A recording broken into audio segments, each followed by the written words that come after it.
Congresswoman Nanette Barragan represents California's 44th Congressional District, which stretches from Southgate, Lynwood, and Paramount on down to North Long Beach, Carson, and the port area of Los Angeles. On January 21st, 2023, she held a community forum at the home of Paramount Unified School Board member Sonia Olmos de Leon. The Congresswoman took questions and touched on many of the issues affecting Paramount and the surrounding local communities. Because the city has a lot of heavy industry. I was looking at the map a minute ago. I don't know if you all have ever looked at a map like this. This is the city of Paramount. And you see all that blue area there? That's called industry, heavy industry. Where that's when like companies come in and they're doing things like oil refineries, companies that are more likely to lead to situations where you're gonna have, toxicity or pollution coming in. The yellow parts of this are the residential. So you see how there's not a lot of residential actually. This is quite a shocking map to see. And this is probably one of the more heavy industry areas that I've represented. I spent a lot of time in Watts and Compton fighting there on environmental justice issues and trying to get lead pipes replaced, metal recycling facilities that were causing stuff coming over to schools. It's been an ongoing challenge. Okay, so those are just some of the things that I focus on. We focus on a lot of other things as well. But let me just quickly tell you about how the federal government works, because a lot of people call me for things that we don't do, but we will call another elected official. Okay, how many people here have ever seen a pothole on their streets as you're driving down and you have a pothole and you're like, these roads are terrible, somebody needs to fix these roads? I get a lot of calls for those. Now, if it's on your local street, that's not what I do. That's your local city council member. They do potholes, they cut the trees, they pick up your trash. They're the folks that do things like that. Some of the federal issues that we are more connected to, now you can call my office for a pothole. I will call your city council member and I will relay the concern. But what I do more in federal government, if anybody here gets Social Security, then you can call my office if you have a problem. Don't ever call the Social Security office and be on hold for hours, because we have a liaison. So if you have a Social Security issue, you're not getting your Social Security. You think the Social Security is wrong. They're trying to garnish your wages in a Social Security check, and you think it's wrong, you can call our office. There's a little list here. This is the Spanish version. Do we have the English version somewhere? Right on that side. Is over there on some of the things that we work on. Medicare, Medicaid. If you think there's an issue with your Medicare or your Medicaid, that's a federal thing that we deal with. If you're a veteran, you serve this country, thank you for your service, sir, and you are having a problem with the VA, or you can't get your benefits, or you think you're entitled to more benefits, that's the kind of thing that we help on. We have liaisons that help, and that is all federal. There's stuff related to education, like IDEA, special needs.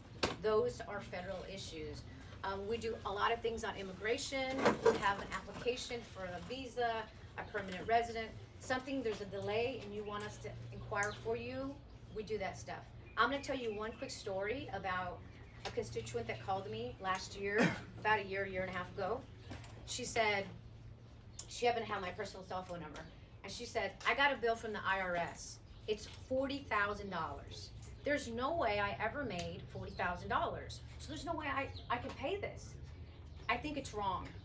And I got on the phone with her. Now, I will tell you, I'm not usually the one that's getting all the information. It's one of our caseworkers, okay? Because that's what they do. They're experts. They have the relationships. In this case, I was talking to this constituent, and as we were talking, it turns out that in 2008, during the mortgage crisis, she lost her house. And what happens when they foreclose on her house is the bank wrote off the amount and they sent it to the IRS. And she never filed a tax return for that year because she said, I didn't make any money. I didn't think I had to file a tax return. Well, if you foreclose on your house, that's actually taxable, the amount. If it's your primary residence and you lived in that house, then you don't have to pay taxes. So in her case, it was her primary residence. So I said, go back and file a tax return from 10 years ago, and then give it to our office, and we will work with the IRS. And that's exactly what we did. The IRS took the $40,000 bill and zeroed it out to zero because she didn't owe that money. And then we were able to get her a refund for all of the Social Security amount they were deducting from her to pay off that IRS bill. So that's one example. Now, everything is not always that great outcome because people will say, I got a bill, I don't know this, and sometimes they really do. So those are the kinds of things that we do. And then if you ever see federal legislation that's kind of national, we do those things. So if you've heard recently, in the last 2 years, one of the things that I was helpful in doing is passing the infrastructure bill in Congress, which is going to give money to states and city governments to be able to rebuild infrastructure. Now, I just told you potholes isn't federal, so it doesn't really cover the local streets, but it will cover the major highways, the arteries, the bigger streets. Long Beach Boulevard, that's a bigger street. It's not your smaller local pothole, right? The cities and the states will divvy up those dollars. There might be a bridge that you have that has to be rebuilt. The city, local government would apply to get monies that are coming from that pot of money. One of the things that I fought to get into that bill, because environmental justice is one of my big issues, is money for the ports to get dollars to go zero emissions. What does that mean? It's if you go get a car and that has gasoline in it, it emits a lot of bad toxicity, bad stuff, pollution for the air, right? So I had a bill called the Climate Smart Port Bill that made it into this, it wasn't this bill, it was the Inflation Reduction Act. There's a second bill we're gonna talk about. It made it into that bill, basically saying, we're gonna give money to ports across the country so they could go zero emissions and therefore have less air pollution. And so that's one of the things that we got passed. There's another bill that we got passed into one of these bills that's grant money for communities like Paramount that can apply through organizations to help environmental justice projects. Those are, I won't go through those because it's going to be money that like a city can get with a community organization, but it will be to address things like pollution, you know, maybe putting in more green space, more trees for shade. There's different things. So just so you all know, the Inflation Reduction Act, by the way, was another bill we just passed in Congress that basically provided for a cap. Insulin, do you know anybody who has diabetes? Maybe they take insulin. Insulin prices were going through the roof. Now there's a cap on insulin pricing at $35 a month. That was part of a bill that we just passed. There was a lot of other money in that bill that went to fight things like climate change. There's a lot of new energy savings programs for your home that you can qualify to get, you know, a rebate. If let's say you're going to go you need a new heat pump, things like that. You can call our office and we can get you more information on that. So there's a number of things that go into these larger bills. All right, I'm going to stop talking because my idea was to just give you an idea about what I do, a little bit about you know, who I am. My hope is that you'll see me a lot more in the community. With that said, is I fly to Washington D.C. almost every week. So on Monday I will be on a plane. It's a 4.5 hour flight, and if I am in session on Friday and I'm in session again on Monday, it's very hard for me to fly home 5.5 hours back to come for 24 hours and then turn around. So sometimes I don't come back every weekend. Sometimes I stay there. So if you ever call me and say, why is the Congresswoman not here? It's probably because we have votes in DC that we're working on. Now, if you haven't followed recently, the Congress used to be controlled by Democrats in the House and Democrats in the Senate and a Democratic president, and I'm a Democrat. It's now controlled by Republicans in the House. We still have Democrats in the Senate. The way this works is, let's say you come to me today and you said, Congresswoman, I have a real problem. I want you to help fix this thing. The first thing we need to see is this a federal issue? Is this something I can help with through legislation? Is this something that I can help with by calling an agency to help change a regulation? Or do I need to call the state, the California state official, or maybe it's a school board issue, or maybe it's, you know, so we would figure that out. But in order for something to get passed, the U.S. House of Representatives has to pass it. So does the Senate, and then the president has to sign a bill. It's very, very hard. I just want people to know it's very, very hard to get bills passed into law. They do happen though. So with that said, about 90% of our work is casework. It's when a constituent calls our office and says, hey, I need your help with something specific, like housing services, and then we help connect them with somebody, or maybe we help agencies apply for federal grants, things like that. Okay, so I'm gonna stop so that we can take questions and do Q&A. I could spend all day here just telling you about some of the things, some of the other things that we've done. Usually I will sit in this chair, but given that today we have a larger group, I'm gonna try to stand. What happened to my folder? Okay, so let's start with the people who got a letter in the mail. Does anybody here who got a letter in the mail have a question? Yes, sir. Remind me your name again? Arturo Castañeda. Arturo. So Welcome, Arturo. Thank you for being here. I have a couple of questions. Yeah. So, usually, I'm not a Republican, not a Democrat, because the reforms are from the right. Sometimes the Democrats are from the left. So we're looking for somebody that has integrity and is able to listen to both sides. Right. And take the right thing. If my leader, whatever it is, does something wrong, let's call it something wrong. Right. If my opponent does something right, let's call it and say he did something Absolutely. right. So having said that, my question is, I don't know, and I don't know if this relates to you. Yeah. The right to repair, is that something that you can help us with? The right to repair? Have you heard about, there's a bill, recently, we don't have the right to repair our cars, we don't have the right to repair our phones, there are no parts.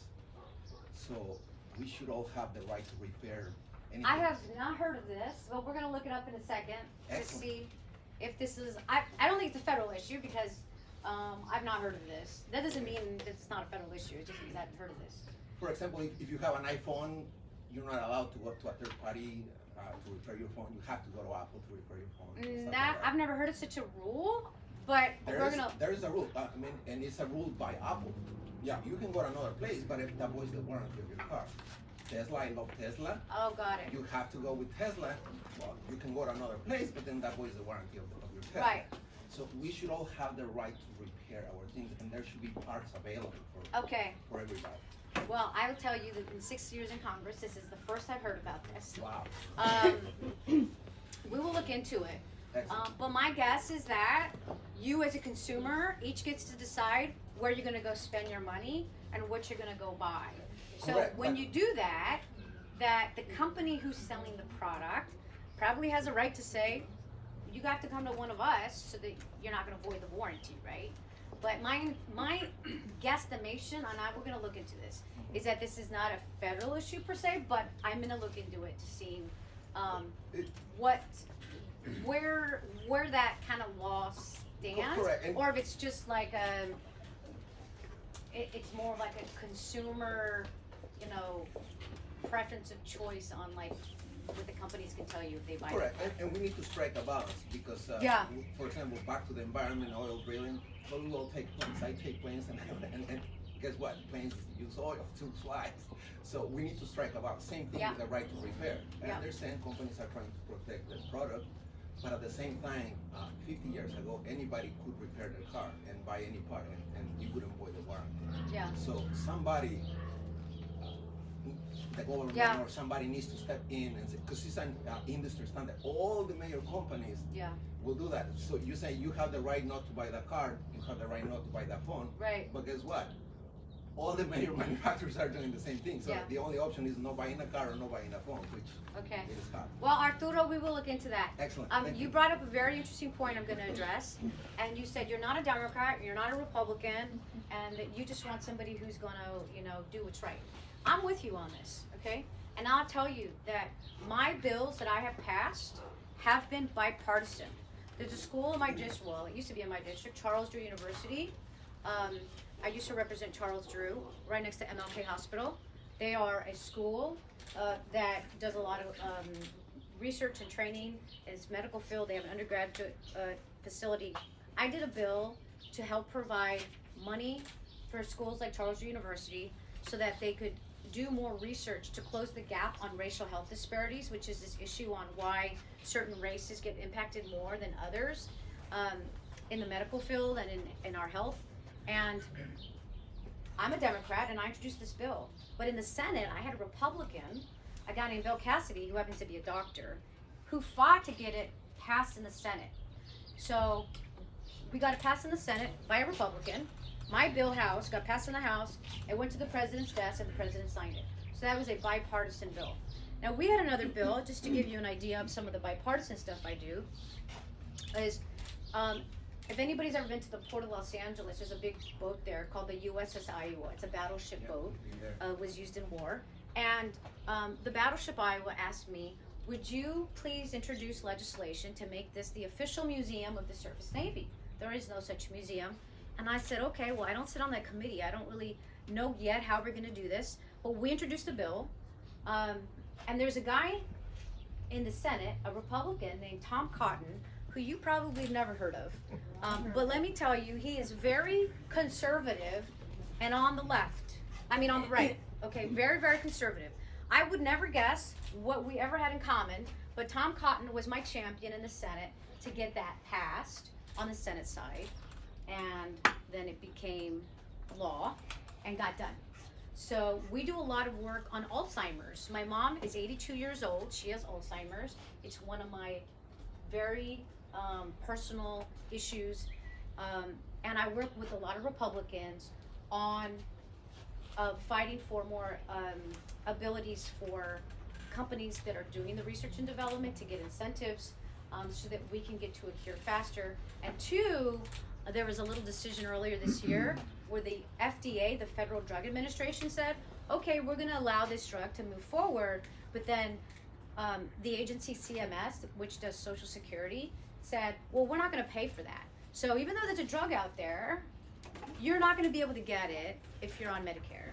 You're gonna have to pay for it out of your pocket. And guess what? Most people can't afford to pay for a drug like that. So I joined with the Republicans and said, this is wrong, we're gonna fight on this. So I'm with you. For me, it's about the residents and the issue, and if I can find somebody that's gonna work with me on an issue, I'm gonna do it.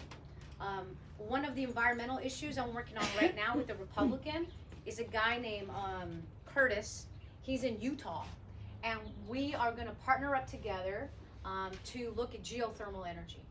And how can we invest in this to be able to get cleaner sources of energy so that we can do what some other countries like Iceland are doing, which we both visited together. So just to give you that idea. Okay, my answers are not gonna usually be this long. I'm just trying to give you all a little flavor of like some of the issues you raised and the bipartisanship. Okay, who's next? If you got a letter, you're first.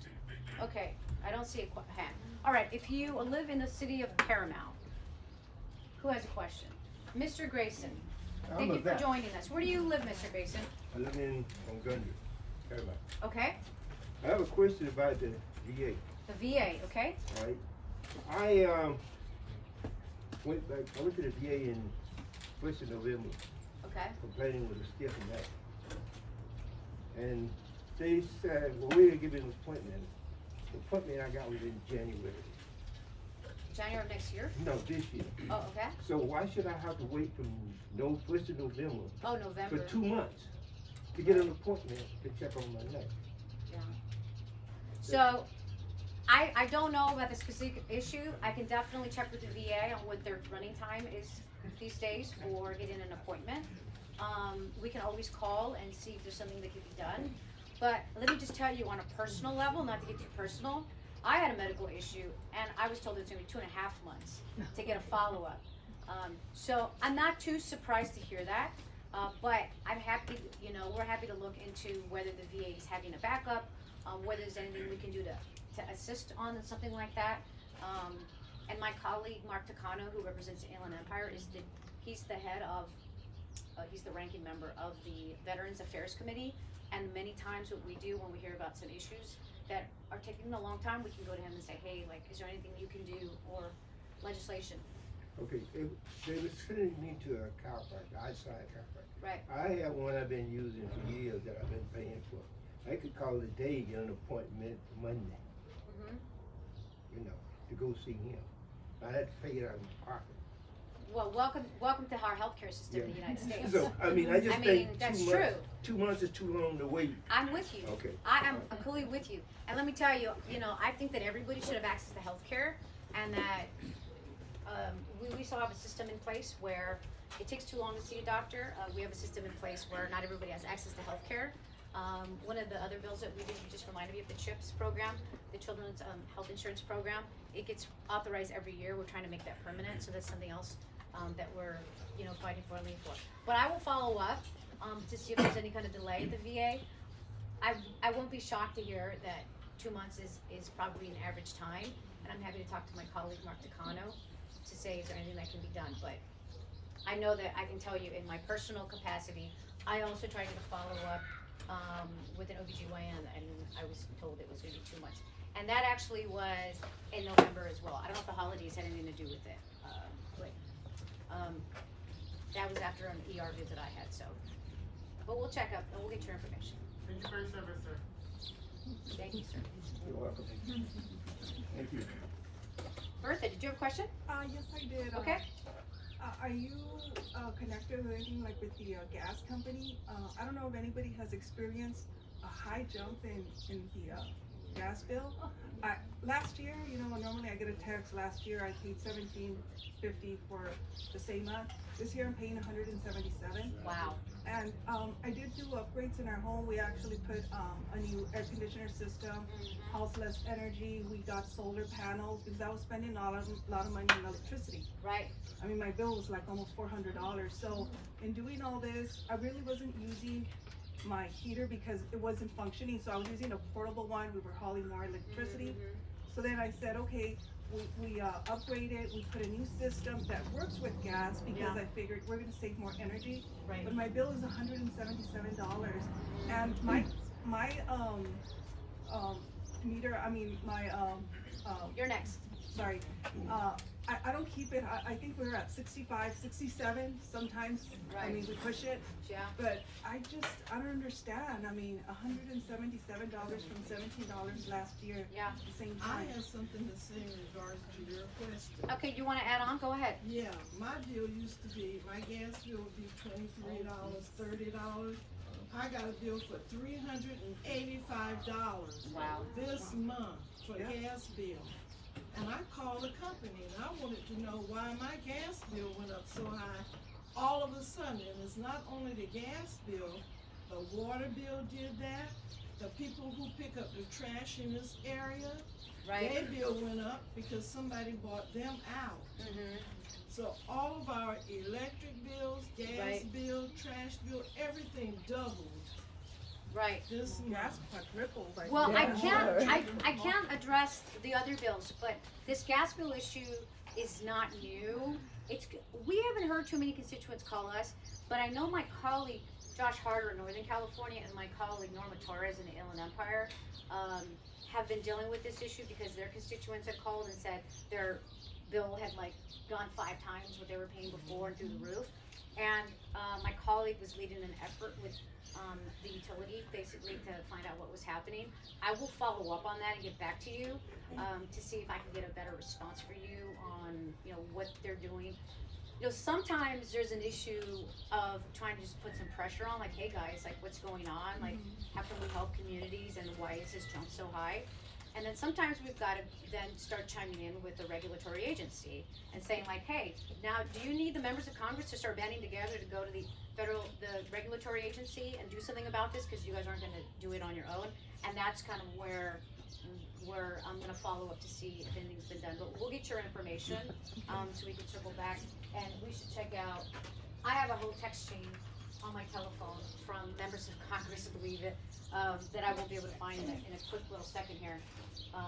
But this was just raised by one of my colleagues, so I'll circle back with you. I'd like to add to what her Yes, question- the two, I have you two. I want to add to what she was just saying about her Yes. gas bill. I just heard on KNX News Radio 1070 AM Right. the other day that those that are in charge over this gas thing, they waited till the last minute to purchase gas. I didn't understand exactly what it meant, and I don't know if this will help you, get the answer to everyone's question. Okay. But it was something about those that purchased the gas, the natural gas. Yeah. They waited till the last minute to purchase it, where they could have done it So they had to back pay a in premium maybe on it. September, October, November, December. So Yeah. that Okay, was it. well, that's good to know. We'll definitely look into that, but maybe that's, because if it was last minute purchase, they had to pay a premium. So then they pass on that cost to the consumer. But we'll definitely look into that. Okay, yes, this young lady, then we'll go back to you. Go ahead. For human trafficking survivor services in our community, there's a big lack of services, and I wanted to know if there are any legislation that you guys are currently working on, to be able to support some of the human trafficking survivors throughout the community. Yeah. So, I can't tell you off the top of my head that, but let me see if one of my notes, you obviously have a whole thing on it. So last July, Congress passed a bill called the Frederick Douglass Trafficking Victims Prevention and Protection Reauthorization Act of 2022. What it did basically was it funded about $1.1 billion over 5 years to enhance programs established by the Trafficking Victims Protection Education. So, and what that translates to basically is places like shelters, mental health care, education. There are programs that address this, that if there's let's say it's a nonprofit or a city agency that's doing it, then they can then go apply for some of these funding opportunities to be able to provide more services to those in the trafficking, community, which is somewhat of what I just meant. Things like shelters and mental health care, education, life skills and training. So this is what happens in Congress, and this is the frustration that a lot of people have, is to say, oh, well, that's really great. You guys passed $1 billion, but where's that money going, right? And so many times it's that the local community, like Paramount, either through the city, and it's usually not the city doing human trafficking, it's usually like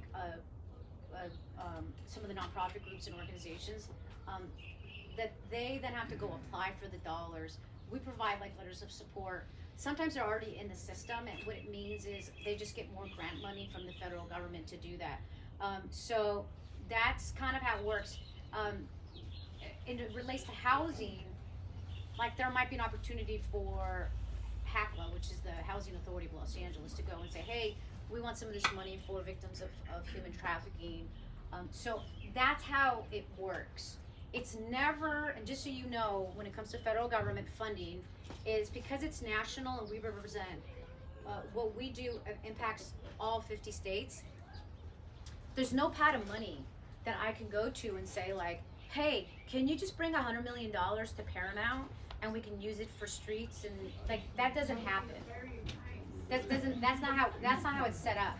The way it's set up is we pass legislation, it's a huge umbrella, and then that money, like the infrastructure money, like California will get like, $100 million of that money, and then the governor, along with his czar, who happens to be Antonio Villaraigosa on infrastructure, just so you know, will decide where that money goes in the state. And so then the states and the local counties have to go apply for that money or make the argument why they should get more of the dollars, right? LA County's pretty big, so they usually get a huge chunk of money. And so that's how the allocation of money works. There's only one little pot of money that we get to direct, and that's something called community funded projects. And I'll mention it really quickly because individuals don't apply for this money, but local nonprofits, local government apply for it. And I'll give you some examples of some of what we've just done. It's community funded projects. They fund them once a year. And we've just gotten word that Republicans are going to keep these because there was some threat that they were going to take them away.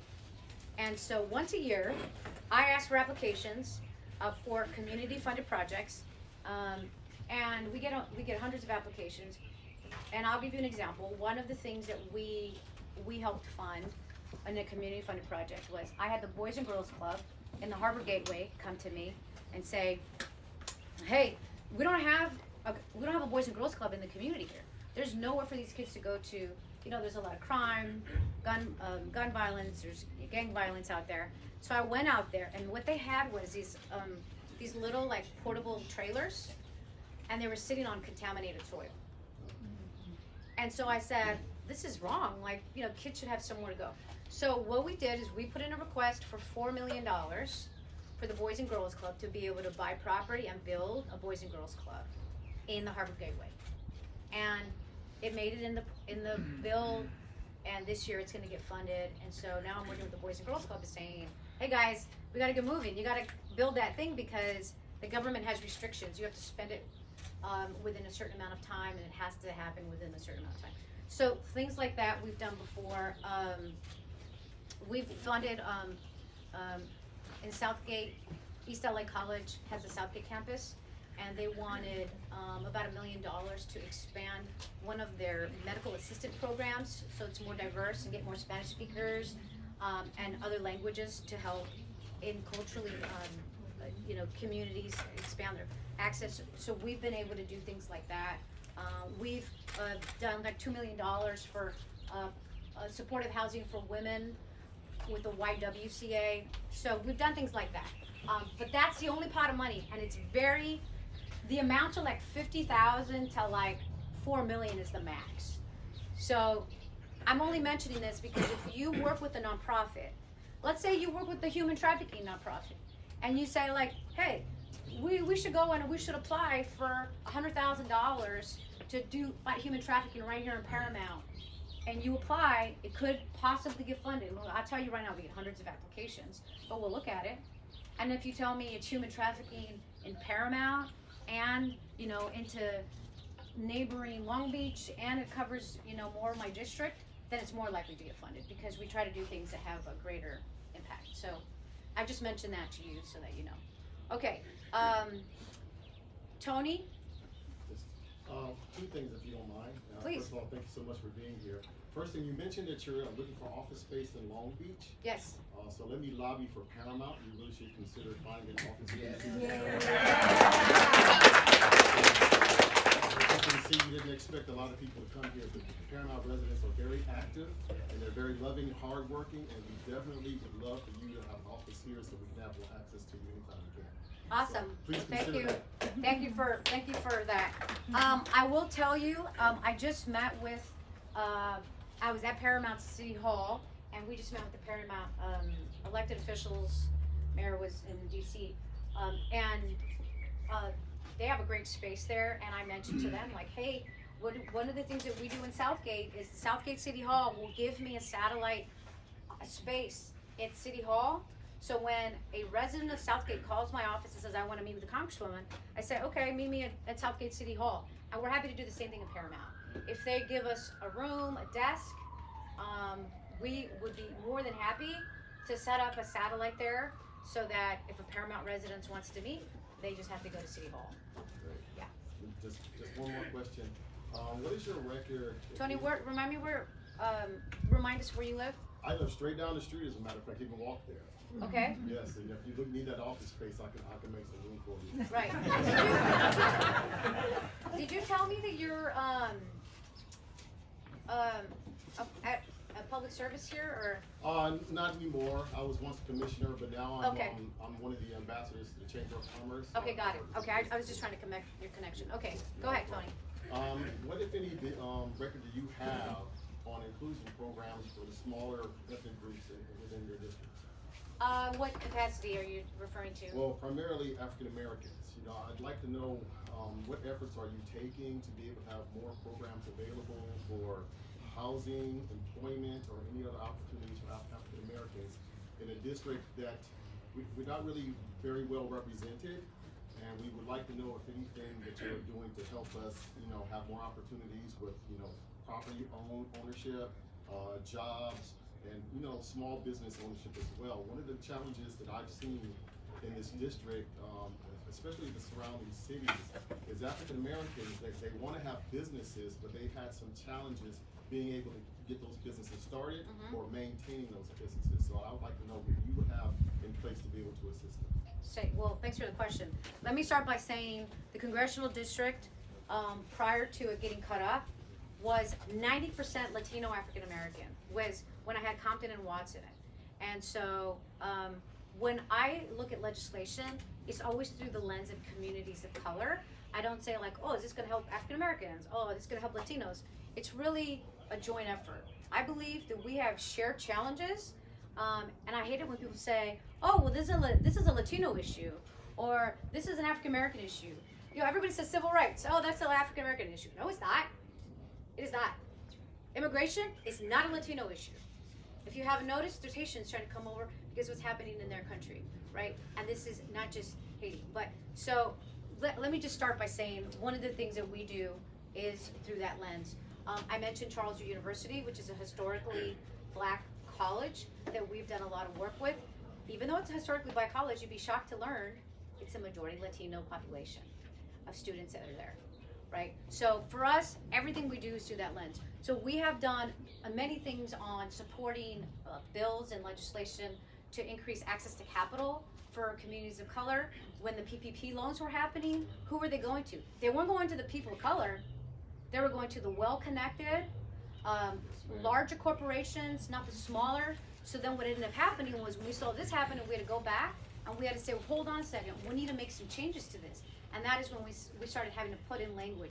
You could go to community banks. You could go to a lot of other folks, a lot of other financial institutions that work in more of lower income and community colors. So that's something that we do a lot. Look, I work very closely with my colleague Maxine Waters. She's my neighbor. She's on financial services.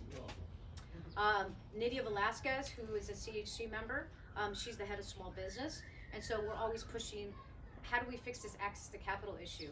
I had a meeting the other day. Actually, we did a roundtable over event at Charles University about 4 months ago with the new head of the international trade, African American woman, who this is what their focus is how do you making it easier for communities of color, especially Latino and African American business owners to get access to capital so that they could then make the product that they're exporting. Now they're focused on exporting. It has to be some business going out that way. But all of the things that I have done in Congress, whether it's housing programs that we've also supported, and we could probably look up legislation and give you the names of some of those, but I'm gonna warn you again, it's gonna be, we got $60 billion in housing, but it's not directed at, African Americans or Latinos. It's just housing, and then now you gotta work with the housing authority to make sure that dollars are going there. One of the things, before the new district, I had the highest number of public housing facilities in my district. Because when you have Compton and Watts, the highest number of public housing, Nickerson Gardens, Jordan Downs, all of that was in my district. So we've done a lot of work there. And one of the things that we're trying to still get done is this electric vehicle car share program. We've done this in San Pedro, where they have an electric vehicle, they have two, and if you're a resident of public housing, you could rent it for $2 an hour for this electric vehicle. And the residents love it. Why? They may not have a car, they might not be able to afford a car, and it's clean, no gasoline required. And so we've been trying to expand that in public housing across the country. So I've had my colleagues from New York, Yvette Clark, and some folks out there in Brooklyn, Hakeem Jeffrey, say, this is great, like we need more of this in public housing. So there's a number of things, but there has been a focus on small business, and we're happy to follow up with you on more specific groups, programs that we can. One of the things as the chair of the Hispanic Caucus that I'm thinking of doing is trying to do like an event with the Secretary of Small Business, Secretary of Small Business, Isabel Guzman, to talk about communities of color and how the Secretary could be helpful to, Latino, African American, small business, who generally have that challenge. Okay, thank you. Yes. Okay, I understand the school board member Yesenia 40 just showed up. Hi, thank you. Oh, hey, how's it going? Good to see you. Thank you for joining us. So let's go through these a little quicker because we're going to run short on time. Okay, Ms. Grayson, and then I'll come here to you, sir. Yes. I have a question. Oh, you too. Sorry. And that with the budget deficit having that's an issue that seems like it's gonna be tough to resolve. And if that's not resolved by June, will current Social Security recipients be impacted? Okay, so she's talking about the debt crisis that you're Yes. probably reading about. Let me tell look, here's one thing you're gonna hear from me. You might not like my answer, but I'm gonna tell you the truth. That's just how I am. Okay, I believe that people should know the truth, and you may not like the answer, but if you didn't pay attention when the Republicans took control of the House, they had a really hard time even electing a speaker. We haven't had in the history of like the last 80 years. Members of Congress were not sworn in for an entire 5 days. So that has really never happened in modern times. There is a very small difference between Democrats in the House and Republicans in the House in the numbers, okay? And the way Congress works is you have to get 218 votes to get anything passed. What happened, and I'm explaining this as background because this is all related to the debt ceiling. There's a small number of Republicans that are very extreme, and they don't like how stuff is done. And there's the big difference, I think, sometimes between our parties is what you value. Now, some people don't believe it's the government's responsibility to help people when they're in need or in trouble, okay? Social Security, some people want to call it an entitlement program. It's not. You paid into it. It's your money.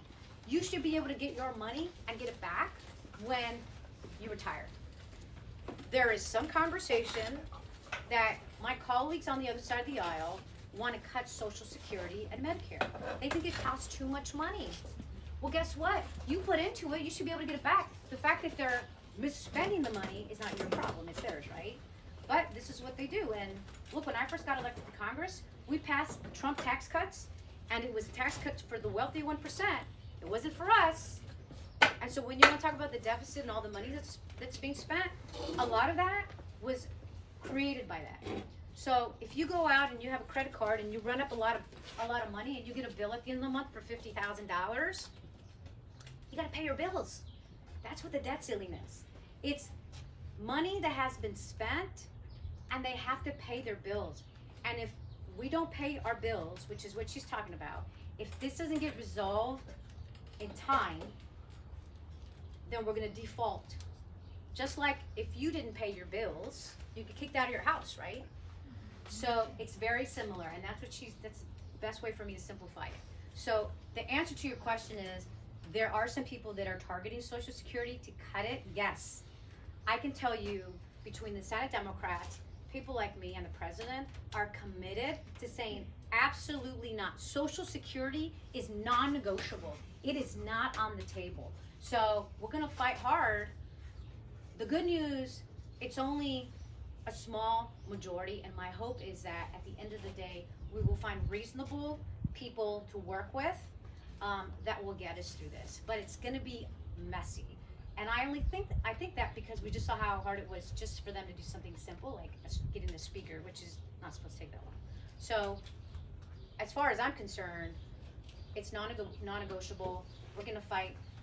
I don't even think it's enough. I think there should be a higher increase given the cost of living. So I hope that answers your question. But yes, it's being talked about from my colleagues on the other side. There might be a fight over it. I don't think that's an area at the end of the day that is going to see any kind of a cut or to see that impact. So what you might see is, if there is a default, there might be a temporary, until we can fix it, impact to it. Kind of like when the government shuts down. When the government shuts down, people don't get paid, right?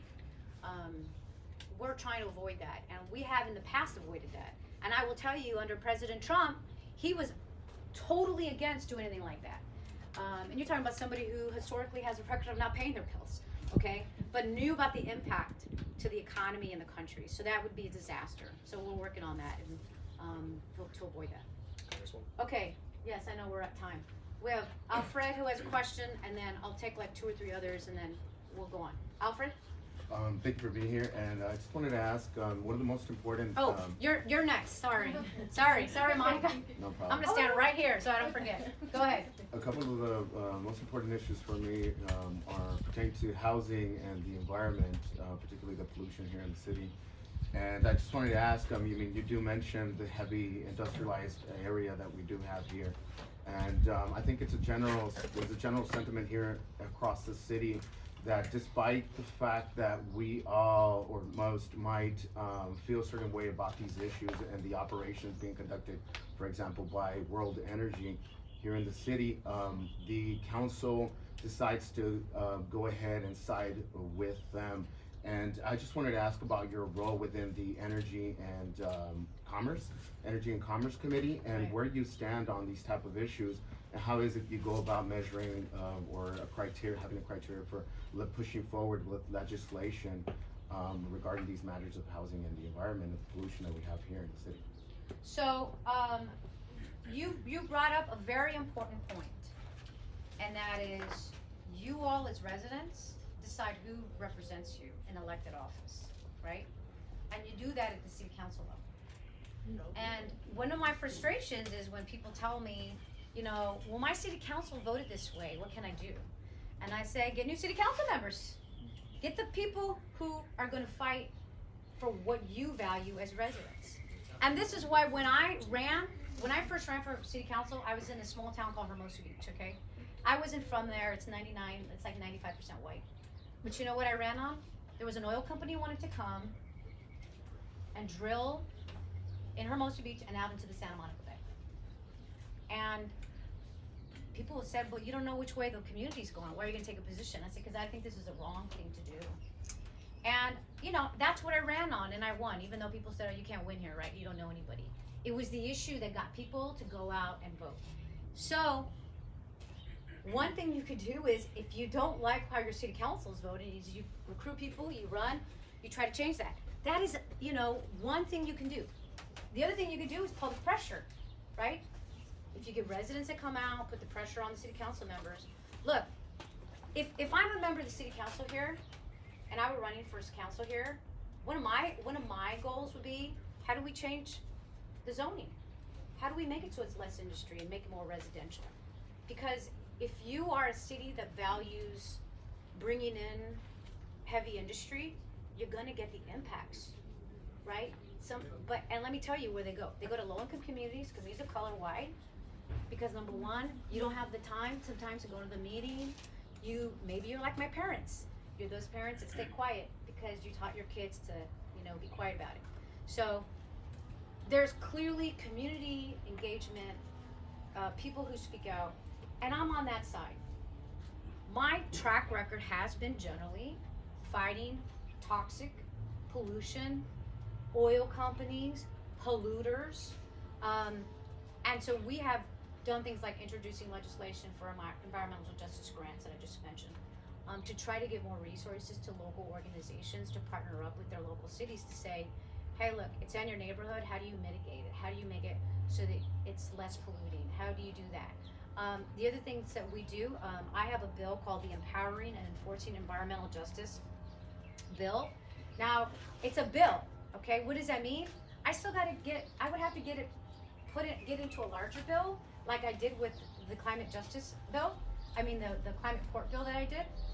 And basically what the bill would do is it would increase enforcement capacity for state and regional environmental regulators, like the South Coast Air Quality Management District, to do their job. Sometimes there's not enough money for enforcement. So you have people out there like South Coast Air Quality Management, but maybe they don't have enough monitors. Maybe they don't have enough enforcement, right? And so part of it is maybe giving them the resources, and then it's making sure too that they follow through with the enforcement. And the enforcement, sometimes you look at it and you're like, really, that's it? Like if you're the company, you're just gonna keep doing this over and over again, right? Maybe there's gotta be stiffer fines. So I am for phasing out fossil fuels. That's something I've been fighting for and talking about, which is why I think we should stop giving oil companies subsidies and putting those into renewable and clean energies. Why wouldn't we not give the benefit and the tax breaks and the money to invest in the people that are gonna go green to help us clean our environment and get us to having less air pollution. By the way, when the 710 was going to be expanded, you had a lot of elected officials out there pushing for the expansion. And I got to tell you, I got a call from an elected official who I won't say, Congresswoman, I need you on our side. I need you to support this. I said, absolutely not. I am not going to support that. And what did they do? They did a 180. And they said, oh, we're not going to do it because of the, impact it's going to have. So historically, I've been on the side of fighting against environmental injustice and air pollution. I wish I had sometimes more people to stand with me to cause the change, but it's it's not as easy as people think it is. I'm going to tell you really quickly, and I'm going to get to Monica, your question right now. I'm going to tell you really quickly about something that happened. I represented Compton in my first term, and one day I got a phone call saying, Congresswoman, the water coming out of the faucets is brown. What are you going to do? Now, I just told you, the federal government, I can't go to Congress and say, give me $10 million to replace the pipes in Compton. I don't have that. That's not how the government works. So what do? We sat down. The first thing I did was I went to Compton City Hall. And I met there, and you'd be shocked at what they said. I said, what are you guys going to do about the brown water issue? There's people getting brown water. And they said, Congresswoman, it's only 500 voters. Why do you care about this issue? This is like small potatoes for you. Can you believe that? Yes. Imagine if you're getting brown water and it's only 500 people. Who cares? Now remember, my district is 700,000 people. And I said, okay, I don't have any allies here that are going to help me. And we sat down with my team and what are we going to do about this? I got to tell you, my team gets a little nervous when I have to do a town hall or something that's going to maybe not have a good light on local elected officials. But for me, it's about the residents. Okay, what do? We decided to hold a town hall on the brown water issue in Compton. We had all kinds of news coverage come out. The Channel 4 news was there, and the Channel 7 news was there, and they were showing the brown water come out. And what happened all of a sudden? All of a sudden, the state senator's introducing a bill to fix this problem, and I got the local supervisor coming out to do a town hall, a press conference about how they're gonna fix this problem. And let me tell you, in the history of California, never ever has the state of California come in and taken over a water agency. And that is exactly what happened.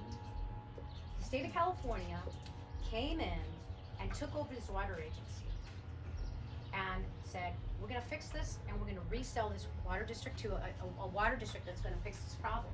Now, it's not an overnight fix, right? It's a long-term problem, but at least now you have people who are in there because they want to do the right thing, fix the pipes, get people clean water. But I tell you the story to tell you how challenging it is. When there's a problem, I can't just turn a faucet and fix it, right? There are businesses that some people in the residents don't like, right? And the best sometimes we can do is increase enforcement, work with them to make sure that they're providing, mitigation efforts so that the pollution's not going into the community.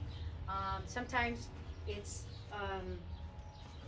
going to the EPA and just saying, hey, I don't think you guys are doing enough here, or we need more air monitors to show this business is, causing this pollution. So sometimes it's been creative, but I tell you the story about Compton because sometimes there's not an easy fix, and sometimes it's public pressure and people showing up. And what we had that day is people started showing up after the brown water came out. It was news, and news gets stuff moving sometimes. So I'm going to go to Monica, who's been very patiently waiting. Okay, and then I'm going to go to you, and then I'm going to go to Mr. Diaz, and then we have to wrap because of time, okay? Okay, Monica, go ahead. Muchas gracias, Congresista Barragán, por estar aquí para nuestra comunidad. Sí, me preocupa también el ambiente, todo, pero mi mayor preocupación es la educación. Y sobre todo lo que es educación especial. Soy madre de 2 niños, uno en educación especial, el otro en educación general, pero con apoyo en educación especial. Yo quisiera saber usted de qué forma va a poder ayudar y pensar en esa comunidad de niños que no tienen las mismas oportunidades que los jóvenes que están en educación general. ¿sí? A nuestros niños se les niega muchas veces los servicios. O sea, como padres no solamente debemos cuidar de esos niños, cuidamos de nuestros seres queridos, somos mamás, trabajamos, hacemos muchas cosas como mamás.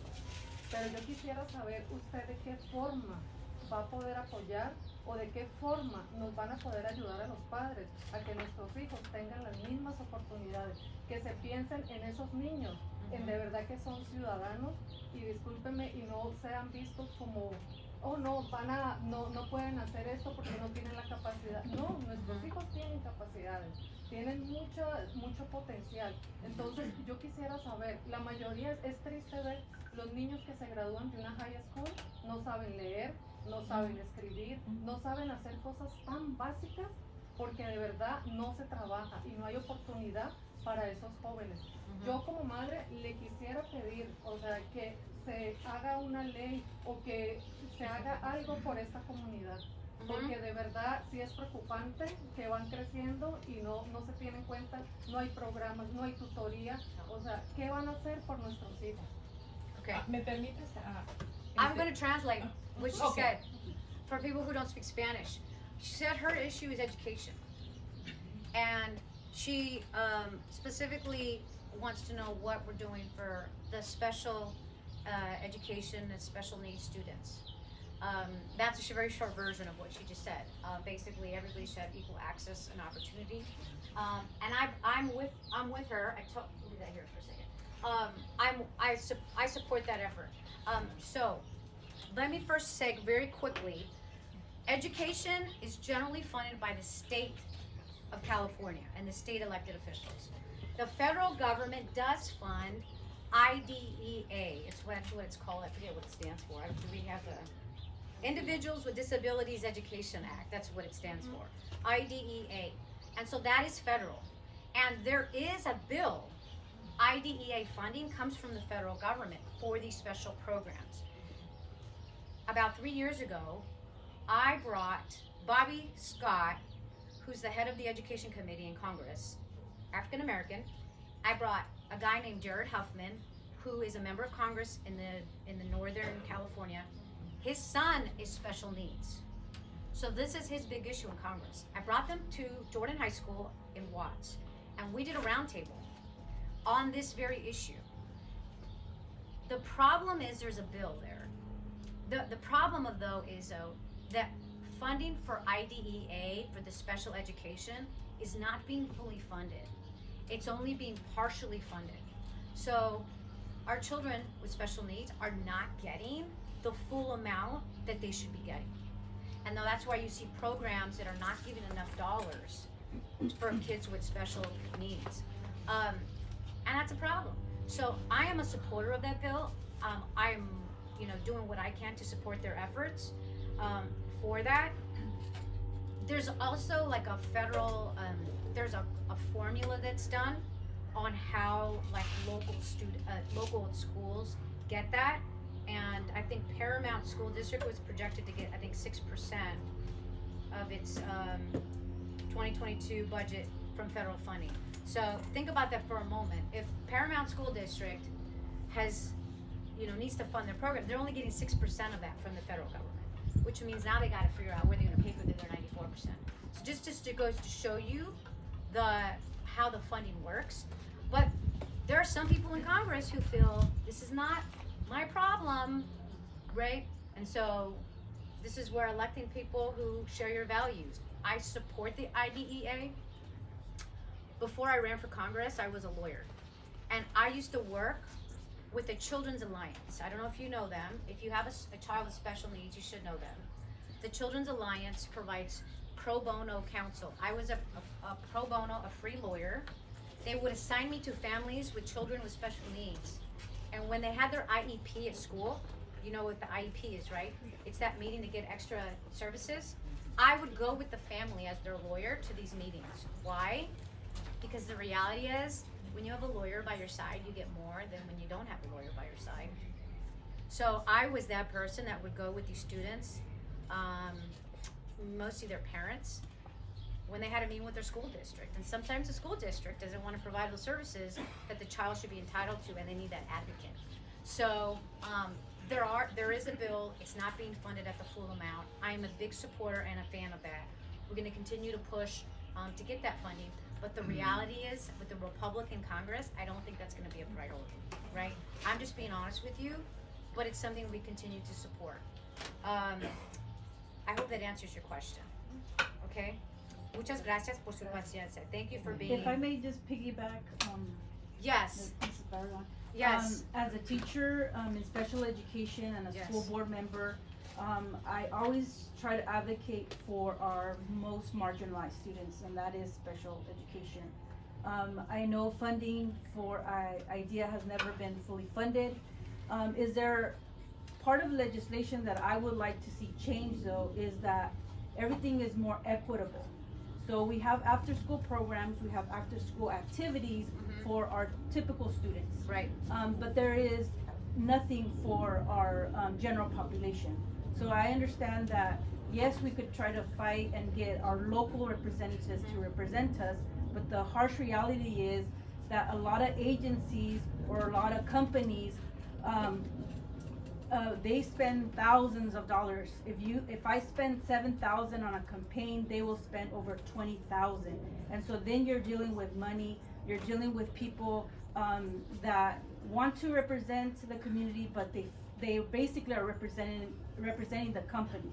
And with that being said, I want to really emphasize that as a school board member, there are more children each year in SPED. Why? Because of the environmental pollution.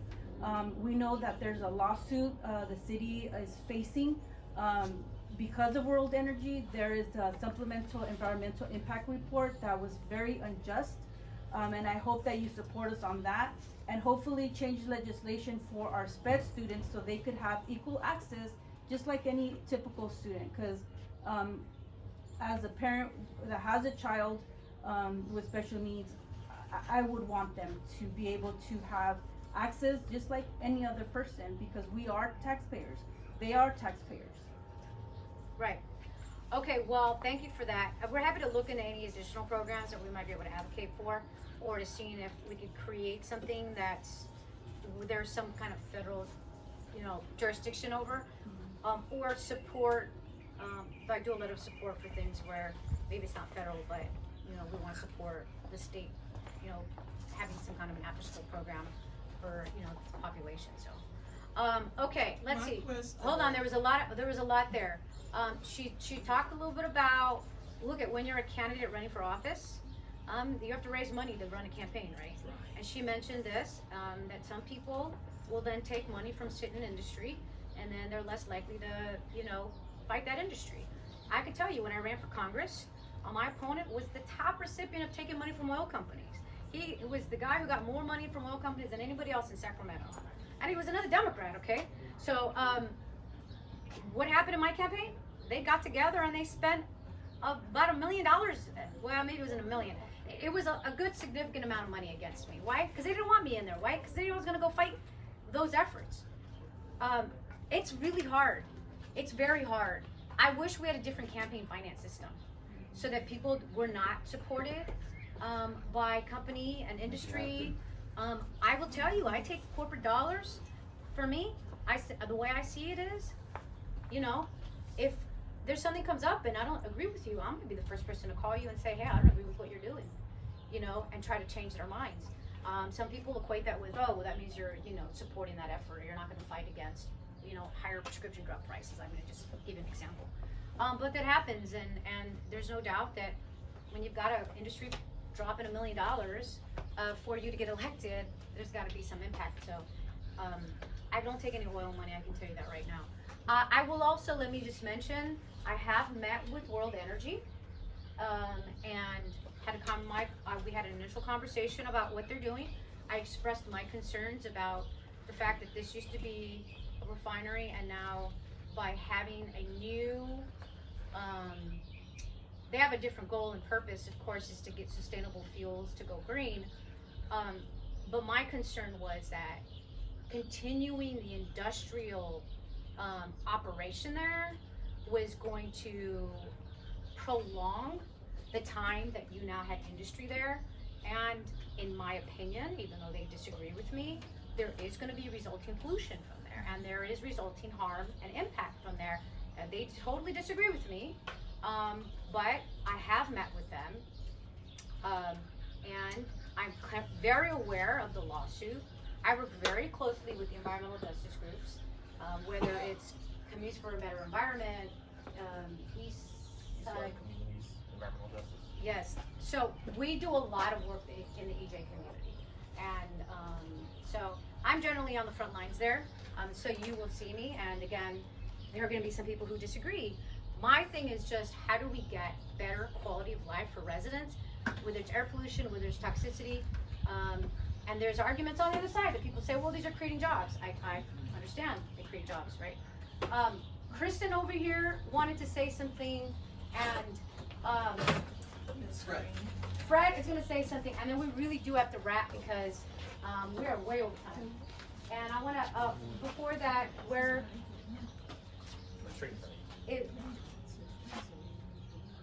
Paramount Mayor who just arrived? Yes, I'm right here. Oh, there you are. I'm like, where's right in front of me? It's right here. Let's just say hello to our Paramount Mayor. Thank you. I understand you just got off a plane. Yeah, I just got off. I just came from Washington, D.C. I went to a conference, the United States Conference of Mayors, and had very good, how should I say this?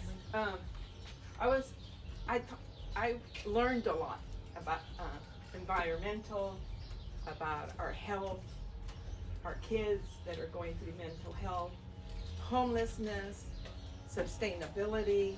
So I'm here and I'm ready to continue working very hard for our residents. But first of all, I'd like to welcome you to the city of Paramount. Thank you for having this, and hopefully we'll see you in the near future. Absolutely, I'm not going anywhere. And I look forward to engaging with you. Thank you. And hopefully, we can have, you and I can sit down and have some cafecito, Absolutely. and be able to talk about the situations that arise in Paramount and how we're trying to take care of that situation. Sounds great. Okay. Thank you. Thank you so much for everybody, stopping by.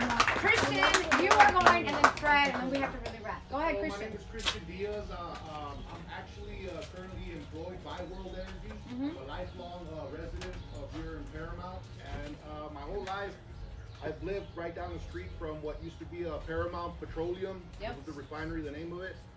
And my whole life I've trusted in the laws to keep us safe from pollution, right? So this refinery has always been there, it's gonna be there. So I'm in favor of it because I work there, it's providing a lot of jobs for our community, and it's World Energy now. So I would ask you to support that it's, it's providing jobs. I'm about to buy a house through this refinery right here, so I'm in favor of it. My whole life I lived here, and like I said, I've trusted in the laws that keep us safe from these pollutions. So, and that's a good thing. So I'm in favor of it. I will ask you to support that and all our labor unions. Thank you. I can say I've been endorsed by, and this is not a political event, I'm not here to campaign, but I have worked very closely with labor unions and have been supported by them in the past. And I'm just going to continue to say, I support jobs and creating jobs. I want to find a way for us to transition to clean jobs and clean energy, and making sure that people who are in the oil industry have a just transition so they can get jobs and not cut 5 to 10 years of their own life off of their lifespan because of the work that they do, because it's not right. But look, I support jobs. Sometimes you got to do a cost-benefit analysis. How many jobs is it going to create versus what's going to be the public health impact? Because you know what? When somebody's dying of cancer and you have to go visit that family, and the communities are suffering from the health impacts, you know what everybody tells me? They don't tell me like, I wish I made more money, I wish I was at work longer. I just want my mom for another year, right? So it is a balance. And look I have no federal jurisdiction over any kind of approval process at World Energy. I have zero, right? There are local laws that will be implemented and enforcement on, efforts, and, your council has more of an impact on what they allow and don't allow for industry, for zoning and things like that. So, thanks for your voicing your opinion today. Thank you. Yes, Fred. You had mentioned some of the aspects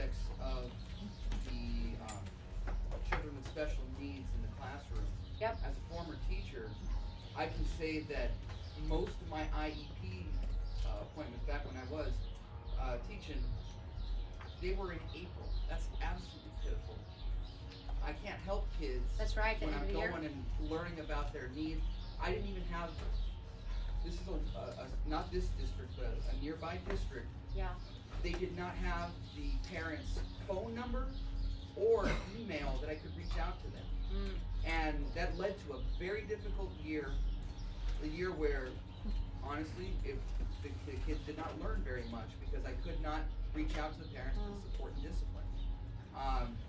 And I was told, you know, from the school principal and from others that, oh yeah, you know, you just have to go and make it happen somehow or another. And realistically, that should not be the case. I would have gladly have volunteered time. I mean, it's about the kids, right? Right. I would have given the time up over the summer to have gone and maybe if it's met in mass where these IEPs happen in a group where, because I know that there's some kind of privacy thing or some, I mean, Right. we have to be realistic with allowing all the teachers to know ahead of time and make it so that way it's something serious for the parents to know if they didn't show up that it's a big thing. Right. Maybe a fine. I mean, I don't know. But if they're not showing up or showing up that late in the game, how is a teacher gonna even have a chance of going addressing those needs, having that commitment to discipline, having just a general environment of support? If you can do something about that, I mean, funny thing was, I knew the director of that special ed department. I didn't know it was one of my former running buddies at Long Beach State, and he told me, yeah, it's just like that. And like, why couldn't they have gone and fixed it? You know, if you can do something to help make that a preemptive process rather than this reflexive kind of thing that's not working, Right. you'll be a hero. Well, thanks. We'll definitely look into that and follow up with you. Okay, everybody, we are way over time. It's now 1 o'clock. I'm glad I didn't book something right after. We're gonna wrap here, and I will go and speak to you, sir, right before I leave, okay? I want to thank you all for coming. Let's give Sonia another round of applause for hosting. And thank you for your service on the school board. Very, very much appreciate it.